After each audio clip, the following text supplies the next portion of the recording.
হ্যাঁ বন্ধুগণ, আজকে নিয়ে আসলাম no fail sponge rasgulla recipe. চলুন আমার সাথে দেখতে থাকি।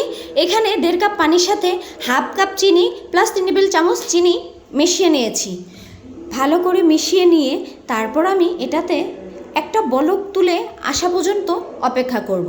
এই যে দেখেন বলকটা এসে পড়েছে। বলকটা আসা পড়লে আমি চুলাটা অফ করে দেব। তারপর আমি দ্বিতীয় শিরায় চলে যাব। দ্বিতীয় শিরার মধ্যে আমি 3.5 কাপ পানি নিয়েছি। 3.5 কাপ পানির মধ্যে এখানে 1.5 কাপের চেয়ে একটু বেশি চিনি নেবেন আপনারা।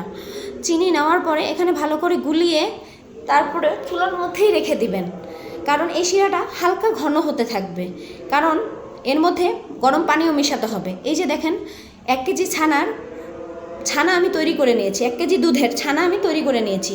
এভাবে হাতের তালু দিয়ে মথে নেবেন সুন্দর করে, অথবা আপনারা চটকিও নিতে পারেন। আলু ভর্তা যেভাবে চটকায় ওইভাবে চটকে নিতে পারেন। এই যে দেখেন আমি সুন্দর করে আপনাদের দেখিয়ে দিচ্ছি কিভাবে চটকাবেন। আমি দুটোভাবেই করে নিয়েছি। এর মধ্যে আমি দিয়ে দেব হাফ চা চামচ চিনি এবং হাফ চা চামচ ময়দা।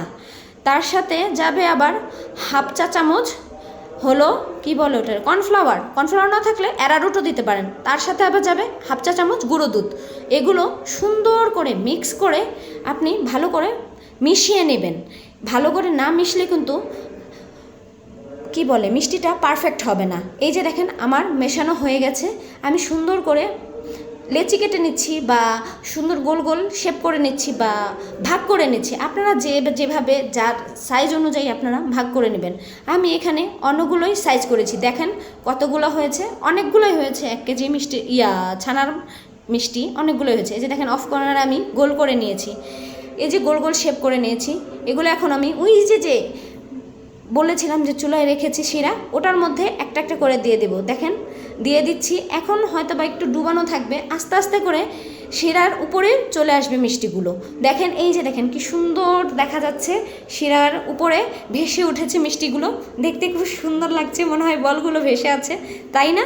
হ্যাঁ, এই যে দেখেন আমি দোল দিচ্ছি, মিষ্টিগুলোতে দোল দিচ্ছি যাতে ভালো করে কুক হয়। ঠিক আছে, এখন 5 মিনিট জাল দেওয়ার পর আমি ঢেকে দিচ্ছি। আপনারা ঢাকনাটা উঠাবেন না। এই যে দেখেন কি সুন্দর ফুলে ডাবল হয়ে গেছে। এখানে আমি সামান্য গরম পানি অ্যাড করেছি, কারণ শিরাটা যখন দেখবেন ঘন হয়ে গেছে তখন আপনারা একটু সামান্য গরম পানি অ্যাড করে দেখেছেন ডাবল হয়ে গেছে মিষ্টিগুলো, দেখতেও খুব সুন্দর লাগছে। আবারও আমি গরম পানি অ্যাড করছি।